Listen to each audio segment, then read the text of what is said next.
Assalamualaikum warahmatullahi wabarakatuh.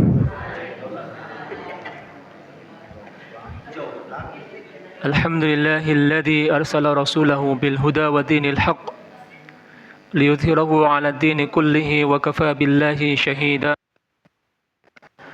Asyhadu an la ilaha illallah al-malikul haqqul mubin wa asyhadu anna Muhammadan 'abduhu wa rasuluhu shadiqul wa'dil amin. Allahumma salli wa sallim wa barik ala nabiyyina Muhammadin wa ala alihi wa sahbihi ajma'in, amma ba'd. قال الله تعالى في كتابه الكريم: أعوذ بالله من الشيطان الرجيم. يا أيها الذين آمنوا اتقوا الله ولتنظر نفس ما قدمت لغد واتقوا الله إن الله خبير بما تعملون. فإن الأحسن الكلام كلام الله وخير الهدى هدى محمد صلى الله عليه وسلم وشر الأمور محدثاتها وكل محدثة بدعة وكل بدعة ضلالة وكل ضلالة في النار. وبعد. Jamaah salat subuh rahimani rahimakumullah.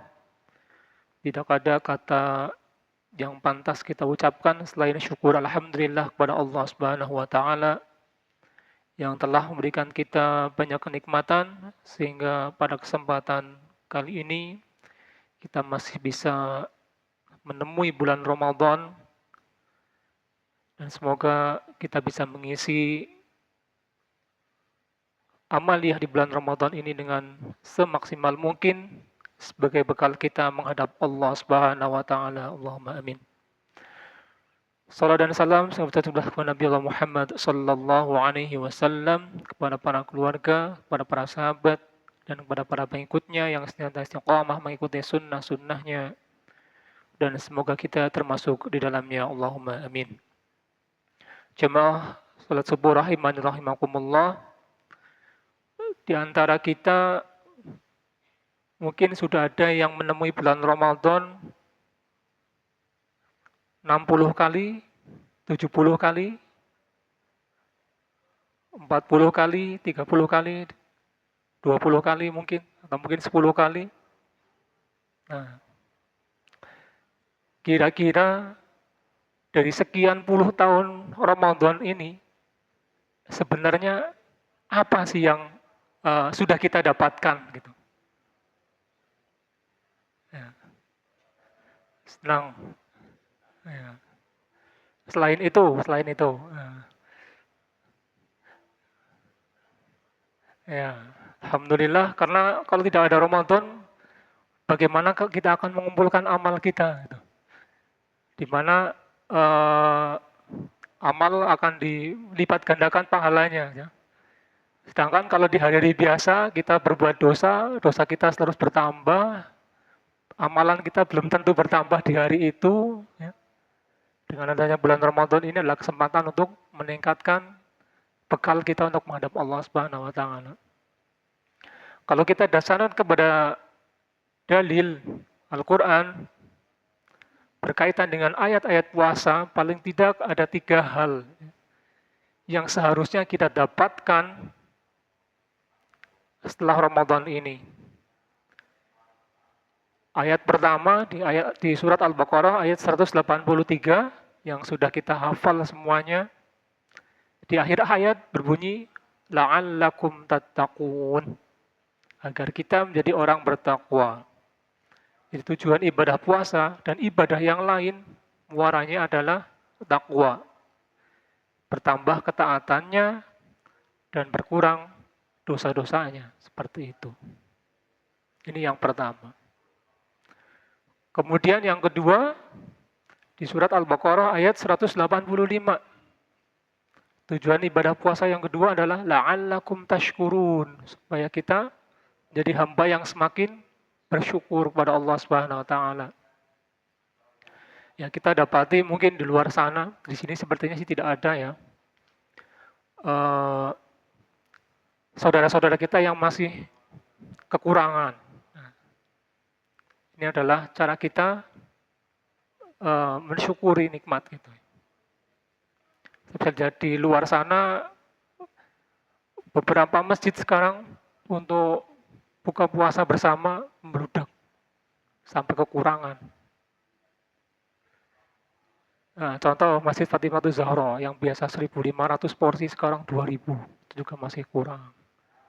Belum lagi di Masjid 17, Prasmanan juga itu 1.700 porsi kemarin kurang juga. Ya. Dan di tempat lain masih banyak yang seperti itu. Ya mungkin inilah potret ekonomi kita sekarang itu ya. Apa-apa serba sulit. Jadi untuk berbuka pun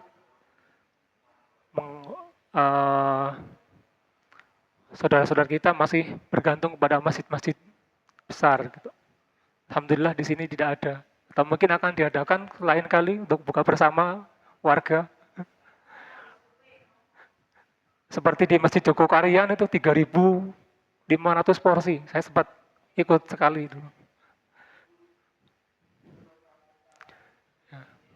Kemudian yang terakhir, ibadah puasa kita seharusnya membuat kita menjadi la'allahum yarsyudun. Bertambah pengetahuannya mengenai kebenaran. Standar kebenaran ini adalah dalil Bapak Ibu sekalian. Sebagaimana muqaddimah tadi saya sampaikan, fa innal ahsanal kalam kalamullah, bahwa sebaik-baik perkataan adalah perkataan Allah, yaitu Al-Qur'an. Wa khairal huda huda Muhammadin sallallahu alaihi wasallam, dan sebaik-baik petunjuk adalah petunjuknya Nabi sallallahu alaihi wasallam atau hadis. Jadi jangan sampai kita alergi kalau ada kajian kita membahas ayat, membahas hadis, ayat-hadis, jangan sampai alergi. Jangan sampai ngantuk. Karena itulah standar kebenaran. Oke. Ya, seharusnya ini adalah jadwalnya. Pak Subhan, mungkin beliau belum hadir atau mungkin tidak hadir. Saya sekedar mengisi kekosongan sekaligus melanjutkan pembahasan kita kemarin mengenai surat Al-Ikhlas ya, yang 4 ayat sudah kita bahas 1 ayat. Ayat Qul huwallahu ahad sudah kita bahas bahwa katakanlah bahwa Allah itu adalah Esa.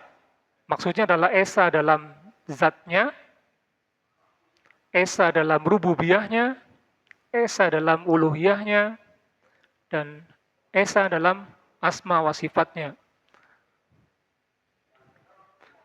Kemudian ayat yang kedua berbunyi Allahus Samad, yang artinya adalah Allah tempat bergantung pada segala sesuatu. Terjemahannya seperti itu kalau tidak salah. Mungkin ada yang bawa Al-Quran terjemahan, mungkin bisa dibukakan, atau bawa HP yang ada Al-Quran terjemahnya. Barangkali saya salah, mohon dikoreksi. Imam Ar-Razi dalam tafsirnya mengatakan As-Samad itu punya 25 makna, yang 25-nya ini saling berkaitan dan masih mirip-mirip gitu. Dan diambil kesimpulan As-Samad itu adalah artinya tempat bergantung segala sesuatu. Ini sejalan dengan surat Al-Fatihah yang iyyaka na'budu wa iyyaka nasta'in. Bahwa kita hanya minta pertolongan hanya kepada Allah saja, tidak kepada yang lainnya. Kita nggak punya rezeki, mintanya kepada Allah. Kita nggak punya, nah rezeki termasuk. Yang lagi sakit, berdoa mohon kesembuhannya kepada Allah. Jadi jangan sampai doa-doa kita atau ibadah-ibadah kita tidak sandarkan hanya kepada Allah. Baik itu ibadah yang rukun ibadah kan ada 3 ya, seperti kita bahas kemarin. Cinta, khauf, roja atau berharap. Dan yang ketiga adalah khauf atau takut. Kecintaan kita, harap kita, rasa takut kita, itu hanya kepada Allah saja. Nah, ibadah ini harus dasarkan kepada 3 ini. Kalau ibadah hanya dasar cinta saja, itu seperti orang-orang sufi. Ya. Banyak sekali contohnya. Biasanya mereka apa ya, sangat-sangat pintar dalam bersajak gitu ya. Seperti Robi Al-Adawiyah, itu dikenal sebagai seorang sufi. Kemudian kalau ibadah hanya karena roja atau berharap saja, itu seperti kaum Murji'ah. Kaum Murji'ah ini yang mengatakan bahwa amal itu hanya pelengkap, yang penting iman di dalam hati saja. Kalau rasa berharap ini terlalu tinggi, maka kita bisa putus asa. Panjang angan, maaf, panjang angan. Jadi tidak boleh ibadah hanya karena berharap saja. Kemudian yang ibadah hanya karena rasa takut saja seperti kaum Khawarij. Di bukunya Syekh Shalih Fauzan mengatakan seperti itu. Khawarij itu artinya keluar. Khawarij ini hanya mengambil ayat-ayat yang berkaitan dengan siksa saja. Yang berkait dengan adab. Nah, kalau ibadah karena rasa takut, maka kita akan jadi putus asa. Seperti itu. Makanya tidak boleh beribadah karena salah satu dari ini. Harus tiga-tiganya. Kemudian ayat selanjutnya berbunyi lam yalid wa lam yulad. Bahwa Allah tidak berputra dan tidak diperintahkan ya, seperti itu. Kalau Allah beranak dan diperanakan, nanti tidak sejalan dengan ayat yang kedua. Tidak sejalan dengan Allah As-Samad tadi. Berarti Allah butuh pasangan dong. Allah butuh penerus dong. Ya. Jangan sampai seperti orang Yahudi yang mengatakan bahwa Uzair itu anak Allah. Dan jangan seperti orang Nasrani yang mengatakan bahwa Isa adalah anaknya Allah. Itu jangan. Di Al-Quran ditegaskan seperti itu. Di juznya saya lupa. Di juz awal lah. Mungkin ibu-ibu yang pagi siap menyimak harus lebih ini lagi, lebih teliti lagi. Harus jangan cuma menyimak bacaan tapi isinya juga kita simak sama-sama gitu. Kita jadikan Al-Quran ini benar-benar sebagai petunjuk, bukan sekedar bacaan saja. Kita sedikit belajar tadabbur ayat-ayatnya, biar kita bisa paham, biar kita bisa menjalani kehidupan ini dengan benar tentunya. Kemudian ayat yang terakhir, walam yakul lahu kufuwan ahad, bahwa tidak ada sesuatu pun yang menyerupainya. Begitu. Dalilnya, laisa kamitslihi syai' was-sami'ul alim atau was-sami'ul basir. Ayatnya banyak yang berbunyi seperti itu, bahwa tidak ada segala sesuatu pun yang menyerupai Allah. Karena Allah adalah Esa. Kembali lagi ke ayat 1. Esa dalam zatnya, Esa dalam rububiyahnya, artinya hanya Allah lah yang maha menciptakan, mengatur, memberi rizki. Esa dalam uluhiyahnya, ibadah kita harusnya hanya kepada Allah saja. Masuk di antara ibadah adalah doa, doa kita harus langsung kepada Allah, tidak perlu melalui perantara. Kemudian asma wa sifat. Allah mempunyai nama dan sifat, nama-nama yang baik dan sifat-sifat yang mulia, maka kita berdoa atau berperantara, bertawasul dalam berdoa dengan asma wa sifatnya. Walillahil asmaul husna fada'uhu biha. Ayatnya berbunyi seperti itu, bahwa Allah adalah pemilik nama-nama yang baik, maka berdoalah dengan nama-nama itu. Yang mau minta rezeki perbanyak ya Rozak misalkan. Yang mau dibukakan pun pintu kebaikan, pintu rezeki, pintu yang lain, ya Fattah. Gitu.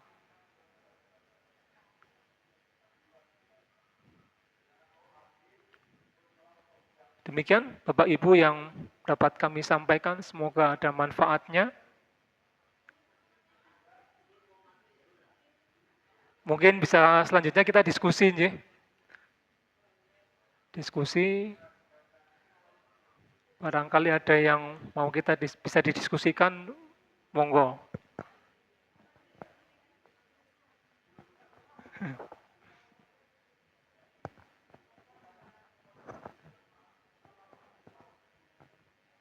Kalau tidak ada, demikian yang dapat kami sampaikan berkaitan dengan tadi surat Al-Ikhlas sudah kita selesaikan.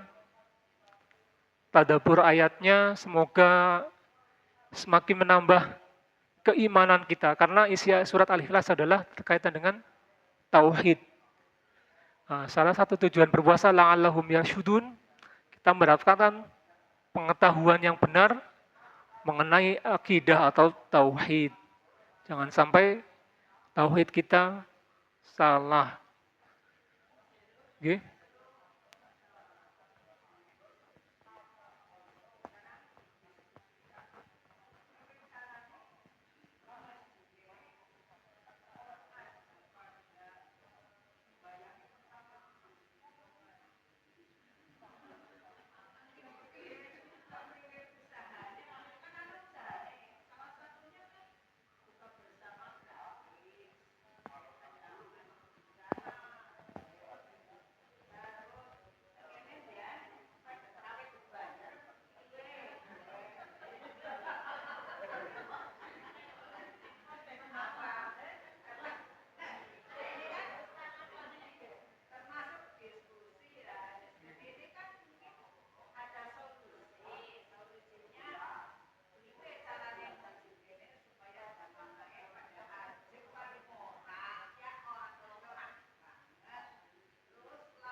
Ya, insya Allah keberkahan itu akan turun ke daerah kita, ke desa kita, ke gerumbul kita kalau warganya mau memakmurkan masjidnya. Ya contoh aja Jogokarian lah yang dekat. Itu ekonominya jalan semua. Hampir semuanya jalan. Karena infaknya banyak, bisa subsidi beras, subsidi kesehatan, subsidi pendidikan bagi anak yang nggak mampu yang di sekitar situ. Rumah yang rusak bisa diperbaiki pakai dana masjid.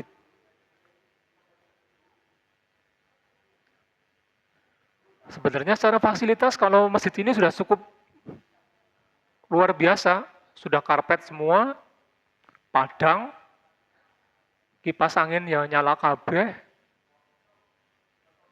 imamnya bagus, muadzinnya bagus, kurang apa coba?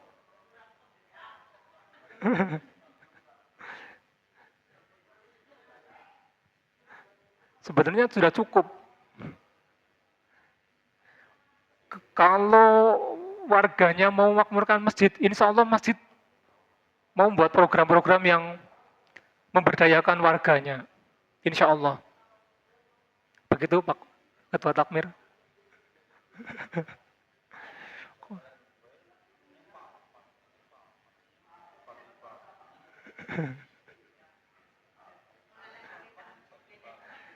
Nah iya.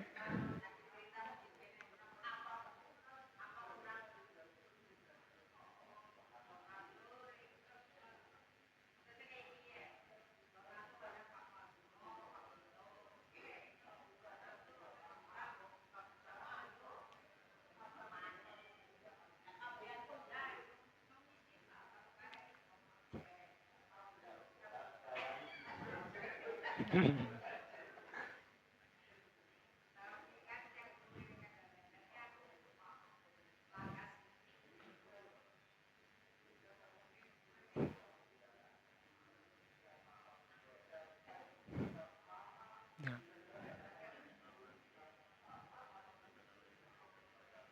Kalau secara fasilitas masjid sudah tidak ada masalah. Tinggal masing-masing orangnya saja.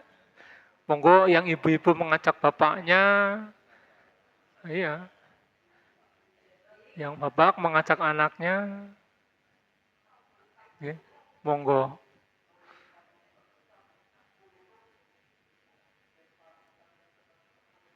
Kalau masih belum bisa sholat, bisa nanti kita fasilitasi, kita belajar bareng.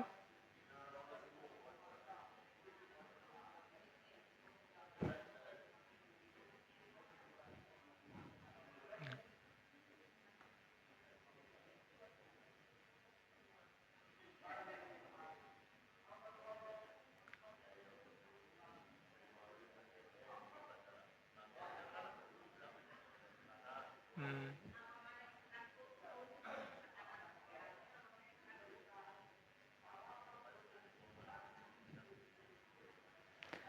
ya. Tidak masalah mau ke masjid mana saja, yang penting sholat lah, monggo di masjid. Gitu.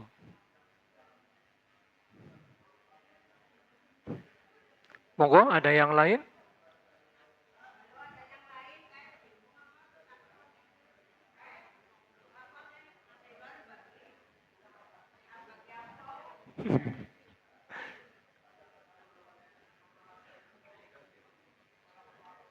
Kalau tidak ada, mungkin bisa dicukupkan. Mohon maaf atas segala kekurangan. Terima kasih atas segala perhatian.